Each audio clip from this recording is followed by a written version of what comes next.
എല്ലാവർക്കും പുതിയൊരു വീഡിയോയിലേക്ക് സ്വാഗതം. നമുക്കെല്ലാവർക്കും അറിയാം, കഴിഞ്ഞ ദിവസം തിരുവനന്തപുരം നെടുമങ്ങാട് 1.5 വയസ്സുകാരൻ്റെ ജീവൻ നഷ്ടമാകാനിടയായ സംഭവം.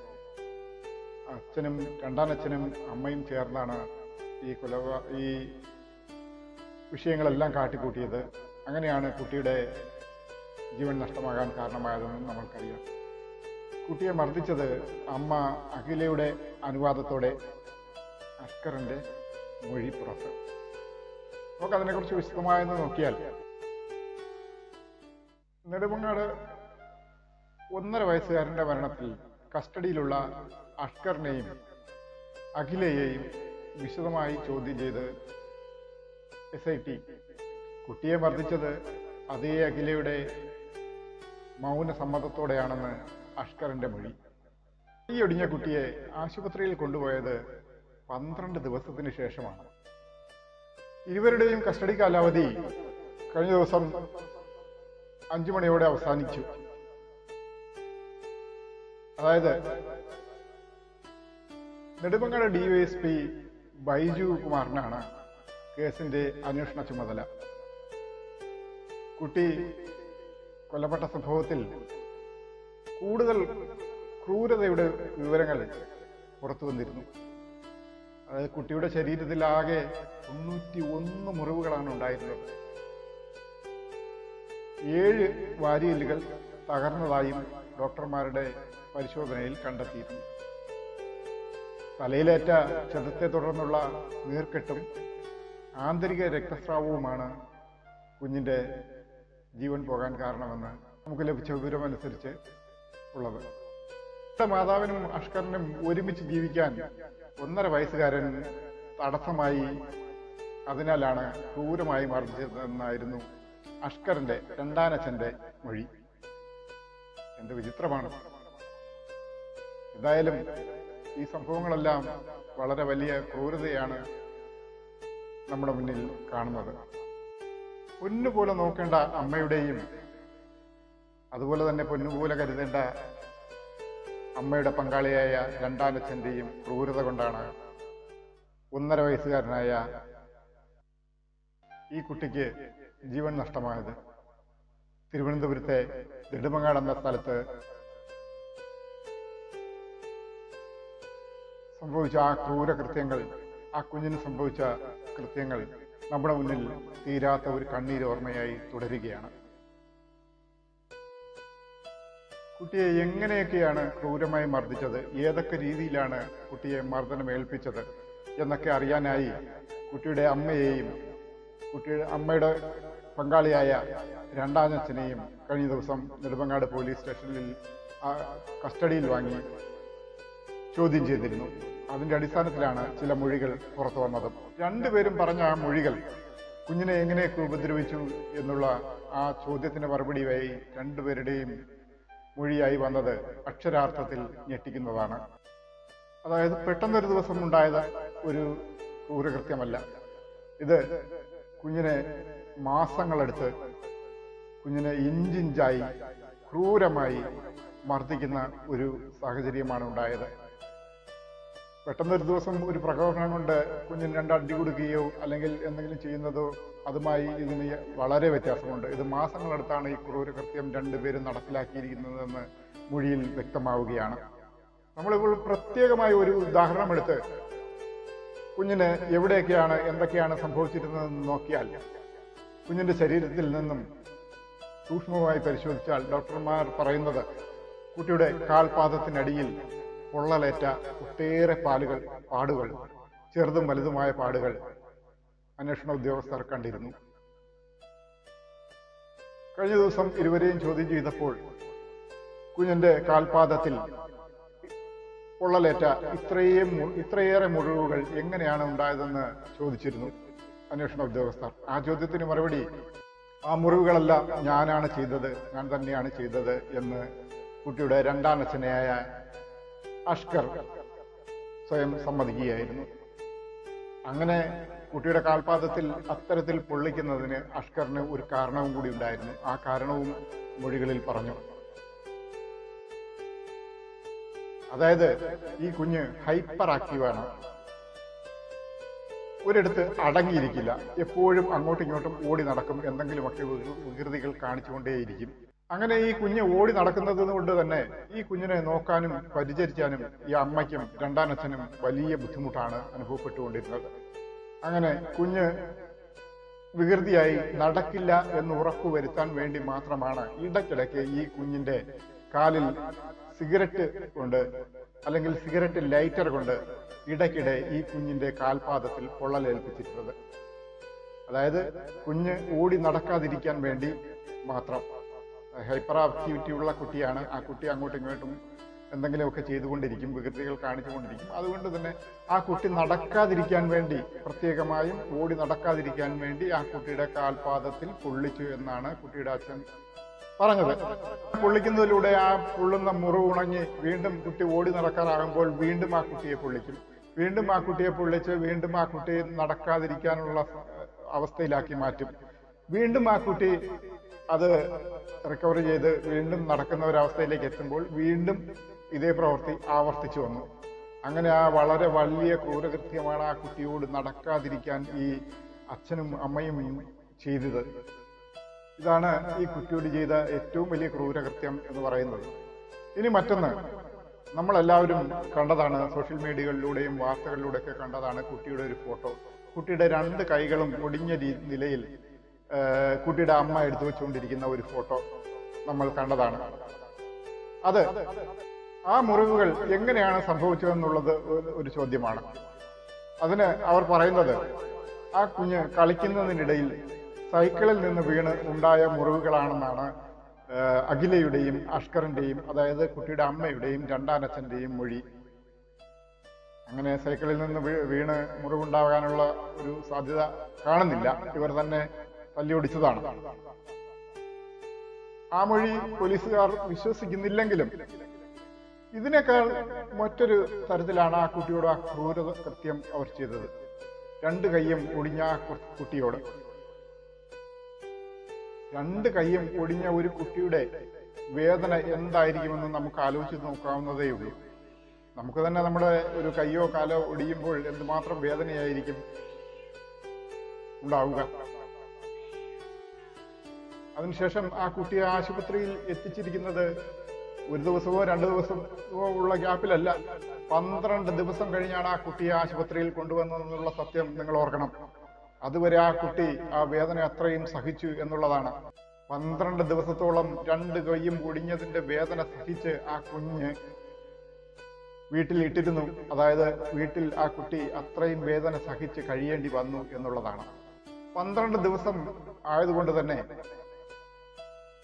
കുഞ്ഞിന് കൈകൾ മുഴുവൻ നീര് വന്ന്, ശരീരം മുഴുവൻ നീര് വന്ന് കുഞ്ഞിനൊന്നും അനങ്ങാൻ പറ്റാത്ത അവസ്ഥയായി മാറിക്കഴിഞ്ഞു. അപ്പോഴാണ് ആശുപത്രിയിലേക്ക് കൊണ്ടുവന്നത്. അങ്ങനെ ആശുപത്രിയിൽ എത്തിയ ശേഷം ആ കുഞ്ഞിന് ഒരല്പം ആശ്വാസം ലഭിക്കുന്നു. അവിടുന്ന് ആ കുഞ്ഞിനെ ആശുപത്രിയിൽ നിന്ന് ഇറങ്ങിയ ശേഷം കാണുന്ന ചിത്രമാണ് നമ്മൾ കാണുന്ന ഈ കണ്ണീർ ചിത്രം.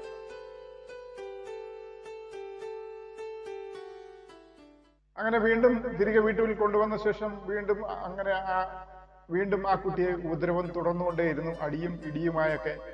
ആ അടിയുടെയും ഇടിയുടെയും ആഘാതത്തിൽ കുട്ടിക്ക് ആന്തരിക രക്തസ്രാവം ഉണ്ടാകുന്നു. അങ്ങനെ അണുബാധ ഉണ്ടാവുകയും കുഞ്ഞ് പതുക്കെ പതുക്കെ രോഗാവസ്ഥയിലേക്ക് മാറുകയുമാണ് ചെയ്തത്. എന്നിട്ടും ഈ കുഞ്ഞിനെ ആശുപത്രിയിൽ കൊണ്ടുപോകാൻ ഈ അച്ഛനും അമ്മയും തയ്യാറായില്ല എന്നുള്ളത് മാത്രമല്ല, ആ കുഞ്ഞിനെ മരണത്തിലേക്ക് നയിച്ച മറ്റൊരു കാര്യവും കൂടി ഇവർ ചെയ്തത് ഇങ്ങനെയാണ്. ഇങ്ങനെ 2 കൈയും ഒടിഞ്ഞ് ആന്തരിക രക്തസ്രാവം ഉണ്ടായി കുട്ടി വളരെയധികം ബുദ്ധിമുട്ടുന്ന ഈ സാഹചര്യത്തിൽ ഈ സുഖമില്ലാത്ത ഈ കുഞ്ഞിനെയും കൊണ്ട് ഈ കുട്ടിയുടെ രണ്ടാനച്ഛൻ അഷ്കർ എന്ന് പറയുന്ന വ്യക്തി തിരുവനന്തപുരത്ത് നിന്ന്, അതായത് നെടുമങ്ങാട്ട് നിന്ന് ഈ കുട്ടിയെയും കൊണ്ട് KSRTC ബസ്സിൽ കയറി, അതായത് ബസ് സ്റ്റാൻഡ് വരെ എത്തിച്ചത് ബൈക്കിലിരുത്തിയാണ് കൊണ്ടുപോയത്. ബൈക്കിലിരുത്തി ആ കുട്ടിയെ ആകാവുന്നിടത്തോളം കാറ്റടിപ്പിച്ച്, മുഖത്തേക്കും ശരീരത്തെയും കാറ്റടിപ്പിച്ച് ബുദ്ധിമുട്ടിച്ച് ആ കുട്ടിയെ ബസ് സ്റ്റാൻഡിലെത്തിച്ചു. ബസ് സ്റ്റാൻഡിലെത്തിച്ച ശേഷം KSRTC ബസ്സിൽ കയറ്റി ആ കുഞ്ഞിനെയും കൊണ്ട് മധുര വരെ യാത്ര പോകുന്നു. ഒന്ന് ഓർത്ത് നോക്കണം, സുഖമില്ലാത്ത ഒരു കുട്ടി യാത്ര ചെയ്യുമ്പോൾ ഉണ്ടാകുന്ന ആ ബുദ്ധിമുട്ട്. മധുരയിലാണ് ഈ കുട്ടിയുടെ അമ്മ ഡാൻസ് ഗ്രൂപ്പുമായി ബന്ധപ്പെട്ട് അഖില ജോലി ചെയ്യുന്നത്. അവിടേക്കാണ് പോയതെന്നാണ് അഷ്കർ പറയുന്നത്.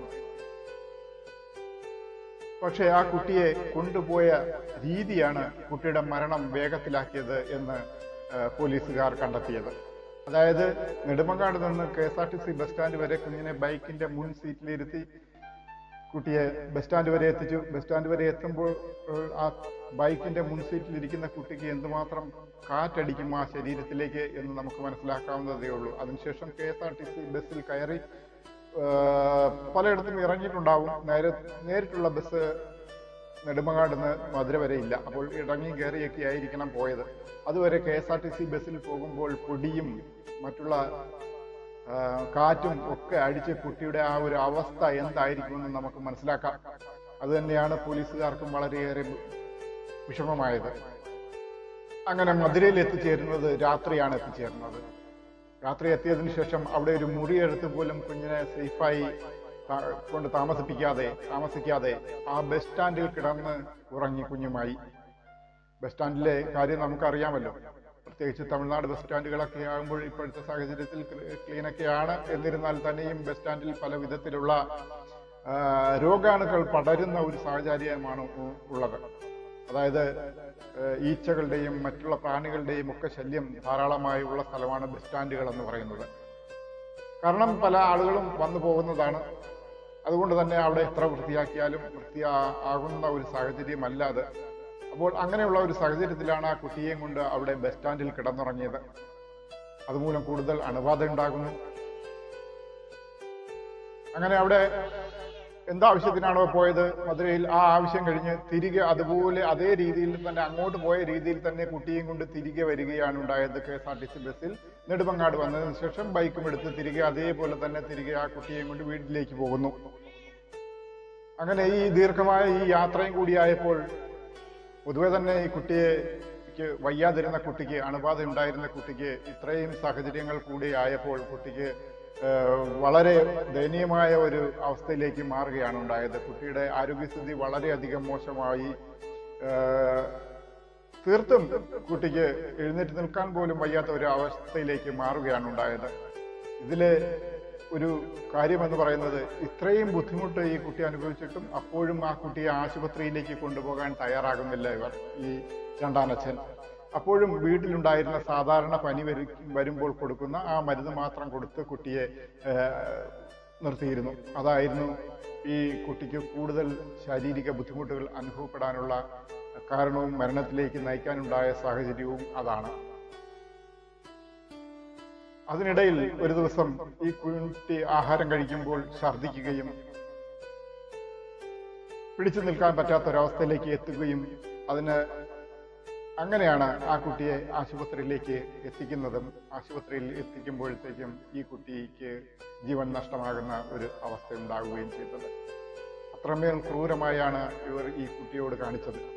ഒരു പിഞ്ചു കുഞ്ഞിനോടാണ് ഇത്രയേറെ ക്രൂരത ഈ അമ്മയും രണ്ടാനച്ഛനും ചേർന്ന് കാണിച്ചത് എന്നുള്ളത് ഓർക്കുമ്പോഴാണ് നമുക്ക് സാധാരണ ബുദ്ധിയുള്ള ഒരു മനുഷ്യർക്കും ക്ഷമിക്കാൻ പറ്റാത്ത ഒരു കാര്യം എന്ന് പറയുന്നത്.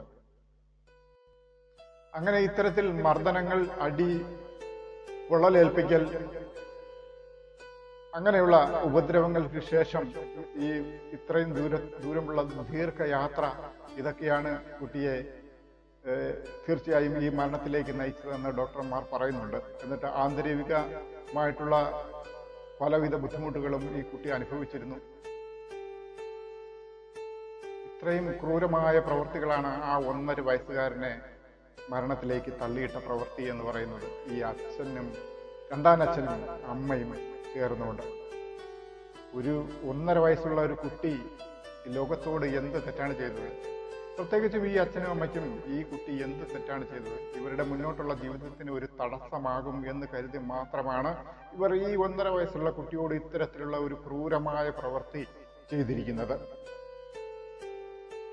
ഇത്രയേറെ ക്രൂരമായ പ്രവൃത്തികളെല്ലാം ചെയ്തത് കുട്ടിയുടെ രണ്ടാമനച്ഛനായ അഷ്കർ എന്ന് നമുക്ക് പറയാം. കാരണം അഷ്കറിന്റെ മൊഴികളുണ്ട്. എന്നിട്ട് പോലും കുട്ടിയുടെ അമ്മ എന്ന് പറയുന്ന അഖില ഈ ക്രൂരമായ പീഡനങ്ങളിൽ നിന്ന് വിലക്കാനോ അല്ലെങ്കിൽ കുട്ടിക്ക് ഒരു അല്പം ആശ്വാസം കൊടുക്കാനോ ഉള്ള ഒരു സന്മനസ് ഈ അമ്മ എന്ന് പറയുന്ന ഒരു സ്ത്രീ കാണിച്ചില്ല എന്നുള്ളതാണ് ഒരു ഞെട്ടിക്കുന്ന ഒരു സത്യം എന്ന് പറയുന്നത്. സാധാരണ കുട്ടികളുടെ അമ്മ എന്ന് പറയുമ്പോൾ കുട്ടിയെ കുഞ്ഞു കുട്ടികളെ നിലത്ത് പോലും വയ്ക്കാത്ത നോക്കാനുള്ള ഒരു അവസരമാണ് ഈ 1.5 വയസ്സ് മുതൽ അല്ലെങ്കിൽ പ്രസവിച്ച് 1.5 വയസ്സ് വരെയുള്ള കാലഘട്ടം എന്നൊക്കെ പറയുന്നത്. കുട്ടിക്ക് വേണ്ടത്ര കെയർ കൊടുക്കേണ്ട ഒരു സമയമാണ്. ഇത്രയേറെ ക്രൂരത ഈ കുട്ടിയോട് കാണിച്ചതായി ഈ അഖില തന്നെ പോലീസിന്റെ ചോദ്യം ചെയ്യലിൽ സമ്മതിച്ചിട്ടുമുണ്ട്. ഇത്രയേറെ ക്രൂരതകൾ ഈ 1.5 വയസ്സ് മാത്രം പ്രായമുള്ള ഈ കുഞ്ഞിനോട് രണ്ടുപേരും ചേർന്ന് കാണിച്ചത് എന്തിനാണെന്നുള്ള ഒരു ചോദ്യത്തിന് രണ്ടുപേർക്കും പറയാനുള്ളത് ഒരൊറ്റ ഉത്തരം മാത്രം. ഇനി ഇവരുടെ മുന്നോട്ടുള്ള ജീവിതത്തിന് ഈ 1.5 വയസ്സുള്ള കുട്ടി ഒരു തടസ്സമാകും എന്നുള്ള ആ ഒരു ചിന്തയായിരുന്നു ഇവര് രണ്ടുപേരെയും ഈ ക്രൂരകൃത്യത്തിന് പ്രേരിപ്പിച്ചത് എന്നായിരുന്നു. അത് ഇവരുടെ മൊഴികളിൽ നിന്ന് നമുക്ക് വ്യക്തമാവുന്നതാണ്. അങ്ങനെ ആ കുട്ടി മുന്നോട്ടുള്ള ജീവിതത്തിന് ഇവർക്കൊരു തടസ്സമാകും എന്നുള്ള ദേഷ്യവും വൈരാഗ്യവും ഒക്കെയാണ് ഈ കുഞ്ഞിനോട് കാണിച്ച ഈ കൊടും ക്രൂരതയ്ക്ക് കാരണം. ഒരു അല്പം പോലും ഒരു ദുഃഖമോ ഒരു തലകുനിച്ചിലോ ഇല്ലാതെയാണ് അഷ്കർ ഈ കാര്യങ്ങളെല്ലാം സമ്മതിച്ചത്. ഒരു ചെറിയ ഒരു ജാള്യതയോടുകൂടി ജാള്യത മുഖത്ത് വരുത്തിയാണ് അഖിലയും ഈ കാര്യങ്ങൾ സമ്മതിച്ചത്. അല്ലാതെ മറ്റൊരു വിഷമവും ഈ തന്തയ്ക്കും തള്ളയ്ക്കും ഉണ്ടായിട്ടില്ല എന്നുള്ളതാണ്. ഒരു കുഞ്ഞിന്റെ ജീവൻ എടുത്തിട്ടും ഇവരുടെ മുഖഭാവങ്ങൾക്കോ ഇവരുടെ ഭാവങ്ങൾക്കോ യാതൊരു വ്യത്യാസവും വന്നില്ല എന്നുള്ളതാണ്. എന്തായാലും ഈ കുട്ടിയുടെ ഇവർക്ക് രണ്ടുപേർക്കും പരമാവധി ശിക്ഷ വാങ്ങിക്കൊടുക്കാനുള്ള ഒരു ശ്രമത്തിലാണ് നെടുമങ്ങാട് പോലീസ് ഇതുവരെ സ്വീകരിച്ചിട്ടുള്ളത്. എന്തായാലും ആ ശ്രമം വിജയിക്കട്ടെ എന്ന് നമുക്ക് പ്രാർത്ഥിക്കാം. ഈ 1.5 വയസ്സുള്ള കുട്ടിക്ക് നീതി ലഭിക്കട്ടെ. ആ കുട്ടിയെ പോലെ ഇനി മറ്റൊരു കുട്ടിക്കും ഇതുപോലൊരവസ്ഥ ഉണ്ടാകാതിരിക്കാൻ ഈ അഷ്കറിനെയും അഖിലയെയും മാതൃകാപരമായി ശിക്ഷിക്കണം. അത് എന്നും ഓർമ്മ നിൽക്കത്തക്ക രീതിക്ക് വേണം. നാട്ടുകാർക്ക് എന്നും ഓർമ്മ വേണം ഇങ്ങനെയാണ് സംഭവിക്കുന്നതെന്ന്. ആ രീതിക്ക് ഇവരെ ശിക്ഷിക്കണം എന്നാണ് ആ നാട്ടുകാർക്കുള്ള അഭിപ്രായം എന്ന് പറയുന്നത്. അപ്പോൾ നമസ്കാരം.